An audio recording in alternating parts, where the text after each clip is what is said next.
Have you ever wondered why some individuals seem to harbor an inexplicable contempt for women?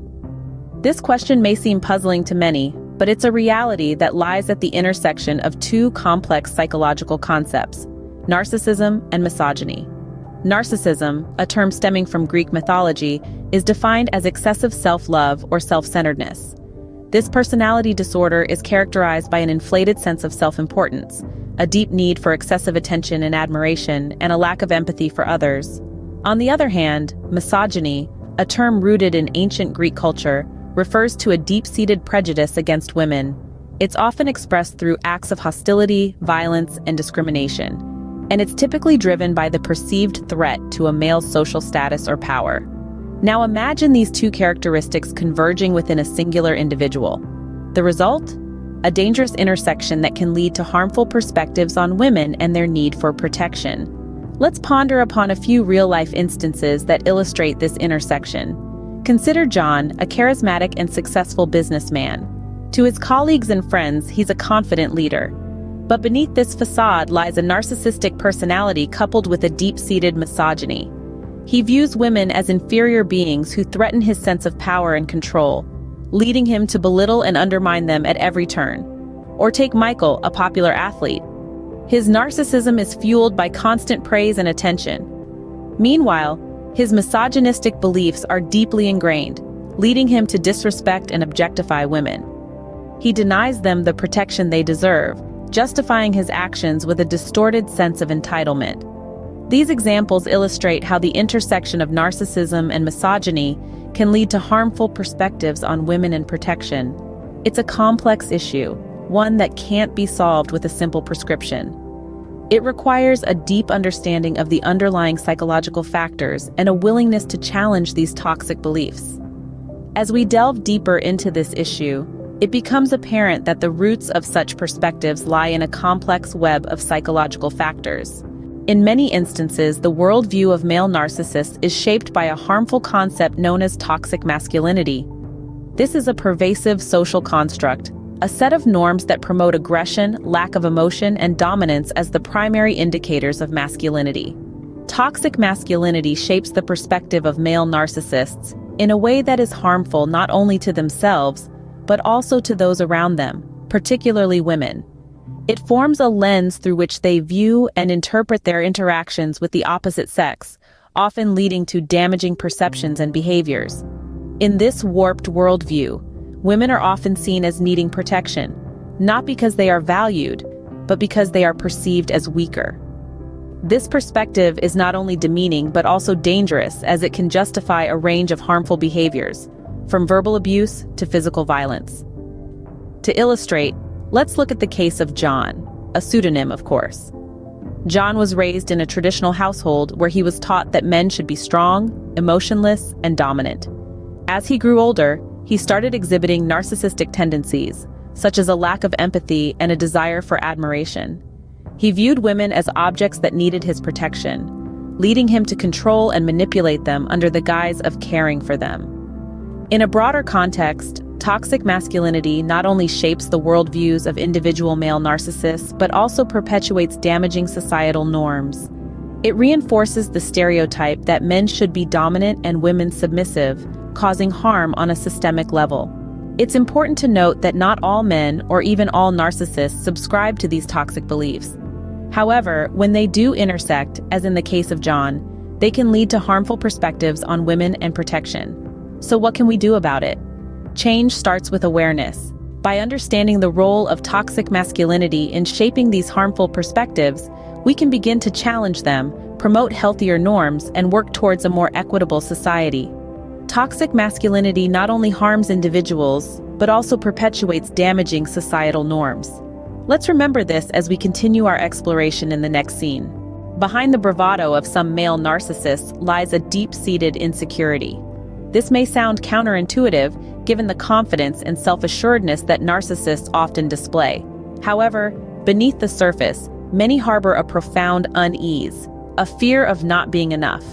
This fear, this insecurity, is often projected onto others, particularly women. Insecurity can manifest in many ways, from constant need for validation to an overwhelming desire for control. For narcissistic individuals, this insecurity often leads to a tendency to belittle or diminish the value of women. By undermining women's worth, they reinforce their own sense of superiority, creating a false sense of security that masks their underlying fear. Let's consider a case study. Imagine a man, let's call him John. John is charismatic, confident, and seemingly self-assured. But beneath this facade, John struggles with feelings of inadequacy. He uses his charm and wit to assert dominance over the women in his life, making them feel small so that he can feel big. This, however, does not stem from a genuine belief in his superiority, but rather from a fear of not being enough. This brings us to the role of power dynamics. Power is often a tool used by insecure individuals to mask their feelings of inadequacy. By exerting control over others, they create an illusion of strength and security. For male narcissists like John, this power dynamic often manifests in their interactions with women. They refuse to acknowledge women's worth, not because they genuinely believe in their inferiority, but because acknowledging their worth threatens their own sense of self-worth. In the world of narcissism, power is a zero-sum game. If women are empowered, they fear it will diminish their own power. This is, of course, a distorted perception. True power is not about control, but about respect and mutual understanding. Unfortunately, for those ensnared in the grip of narcissism, this concept is often lost. Insecurity, when coupled with power dynamics, can lead to a distorted perception of women's worth. Understanding this is the first step towards fostering healthier interactions and dismantling harmful power structures. Empowerment is a powerful tool, but for some, it can be a source of fear. Just as a candle's flame flickers in the wind, so too does the fragile ego of a narcissistic individual waver at the sight of women's empowerment. This fear isn't about the empowerment itself, but rather a perceived threat to their distorted sense of control. It's about a shift in power dynamics, a shift that takes away their self-perceived superiority. It's about the redefinition of their world where women are no longer submissive objects, but active, influential subjects. For instance, consider the case of John, a high-ranking executive who prided himself on his control over his subordinates. When he was asked to work under a woman manager, his ego took a hit. He felt threatened, not by her competence, but by her position of power. His fear of losing control amplified his narcissistic tendencies, leading him to undermine her at every opportunity. Then there's the story of Peter, a man who was not accustomed to seeing women in leadership roles in his community. When a woman was elected as the local council head, Peter's narcissism was threatened. He felt as though he was losing control over his community, a control he had never really possessed, but had always assumed was his due to his gender. These are but two examples of how the fear of women's empowerment can trigger and amplify the narcissistic tendencies in some individuals. It's not just about a loss of control, but a loss of the illusion of control, a loss of the perceived power that they believe they hold over women. This fear is deeply rooted in their insecurities, a fear that stems from the realization that their self-worth is not superior to that of women. It's a fear that stems from the recognition that women are just as capable, just as worthy, and just as deserving of respect and power as they are.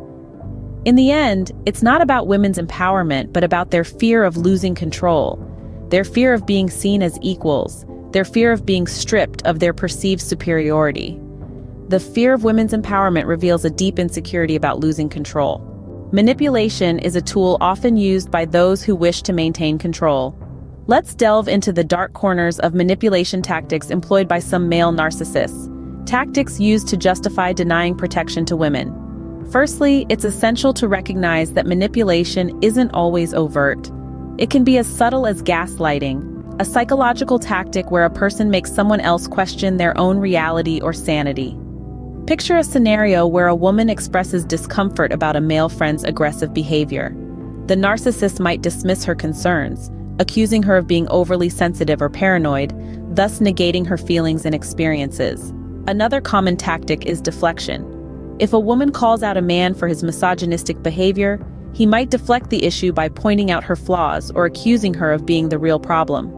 This tactic effectively shifts the blame and takes the focus off his actions. Moreover, some male narcissists employ divide-and-conquer strategies. By sowing discord among women, they make it easier to control them individually. This tactic often includes spreading rumors, inciting jealousy, or pitting women against each other. And let's not forget the silent treatment, a classic manipulation tactic. By refusing to communicate, the narcissist exerts control and punishes the woman for not conforming to his expectations. Now let's consider the psychological impact on those subjected to these tactics. It's a toxic cocktail of confusion, self-doubt, anxiety, and sometimes even depression. Victims often feel isolated, disempowered, and begin to question their self-worth. In reality, these manipulation tactics serve as smoke screens, veiling the narcissist's insecurities and fears. They're not about the women at all, but about the narcissist's need to feel powerful and in control. Understanding these manipulation tactics is the first step towards countering them and promoting a healthier dialogue about women's worth and protection. And while it's a challenging journey, it's one that society needs to undertake collectively to dismantle these harmful perspectives and promote respect and equality for all.